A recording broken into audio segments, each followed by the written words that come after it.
Hey everyone, so this is the third video under Spring Boot admin. I'm going to quickly finish this one, and this video is about how we can register multiple instances of the same application with this one. So if I show you this, as of now I have only one instance of this product microservice running.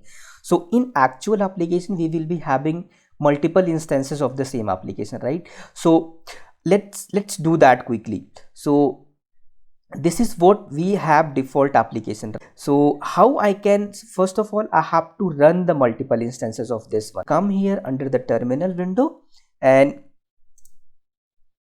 create the jar out of this one. So gradle clean build, and I do not want to run any test, that is why X test. So let it create the artifact, that is jar file. Then we will run the same application on different ports, and we will see that will get registered automatically with this one, and we can see the number of instances increased here. Okay, so this is ready now. Build libs, okay, and java -jar, and I can say that this is the jar file and this is server.port, and I want to run it on the port 9092 because 9091 is already taken. And if I run this,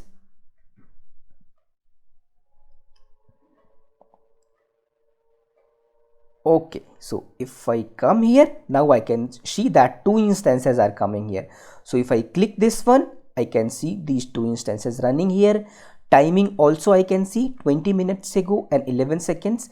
If I click this one, I can see the specific information for that instance only. Okay, so this logging, loggers and all those things we can see, which is specific to that instance only. Okay, so this is the small log file you can see here, and wrap line here, these details you can see here, which is very specific to this instance only. Startup time, count to, and all those things you can see. This is how you can register multiple instances of the same application. So this is the same application with different port. So let's change the name of the application. How we can do that? So we have different profiles. If I show you here application YAML, we have this dep profile. Okay, so if I want to change that one, so build libs and java -jar, this one spring.profiles.active dev. So in this one I am going to activate this dev profile. So what is there?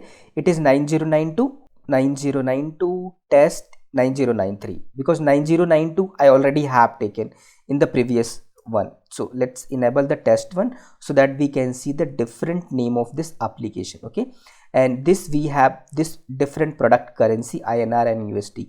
So this is the change that I want to demo here.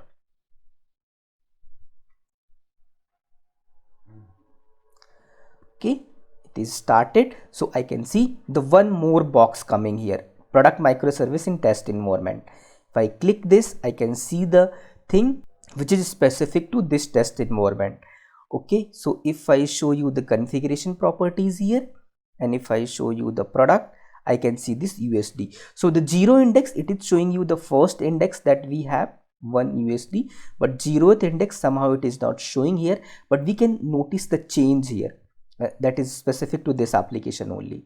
So in the same way that we have this different product microservices running, in the future videos when we will be covering the order, payment and all other microservices, we can see that as well. So there is a lot to come in this series, and there is one more part, like when application is going down, how we can get the notification, and I'm going to explain the data that is Spring Boot admin server is storing. If I restart the Spring Boot admin server, the data is going to be reset, right? We will not be able to see that. So is there any option that we can do? I'm going to explain that in the further videos. So see you there. Till then, take care, stay safe, bye bye.